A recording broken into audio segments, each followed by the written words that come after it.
종교인 과세가 시행된 지 1년이 지났지만 논란은 계속되고 있습니다. 논란의 초점은 공평성 문제입니다. 세금을 내는 종교인들 중 일부는 세금과 관련된 규정이 불공정하다고 주장하고 있습니다. 반면 일부 시민단체들은 종교인들에 대한 과세가 일반 납세자들에 비해 공평하지 않다고 보고 있습니다. 대한예수교 장로회 합신 소속 목회자 등 125명은 종교인 과세에 대한 소득세법이 위헌 요소가 있다며 헌법 소원을 냈습니다. 종교활동비를 통해 종교단체의 세무조사가 가능하도록 한 소득세법 시행령이 위헌 소지가 있다는 주장입니다. 납세자 연맹은 종교인 과세 규정이 조세 법률주의와 조세 평등의 원칙에 위배된다며 지난해 헌법 소원을 제기했습니다.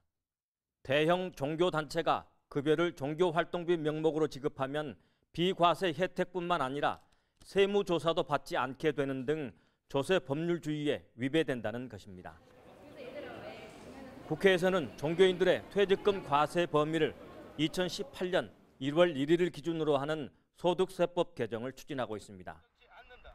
시민사회단체는 이 역시 종교인들에 대한 특혜라고 주장하고 있습니다.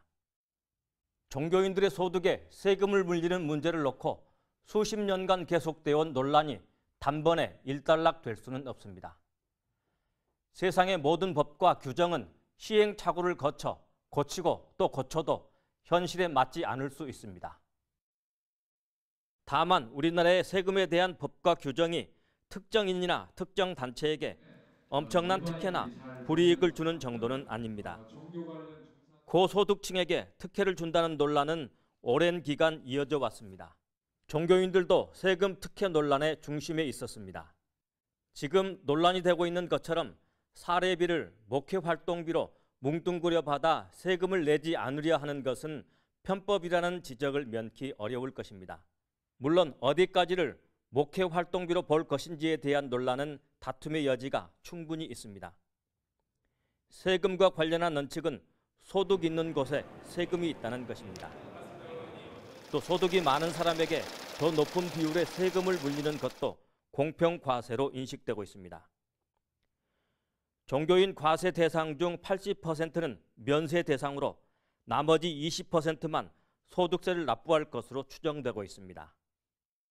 종교인들의 과세 규정 중 특혜 또는 불이익의 여지가 있으면 고쳐야 합니다.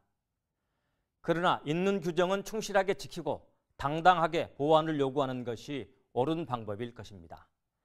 CBS 논평이었습니다.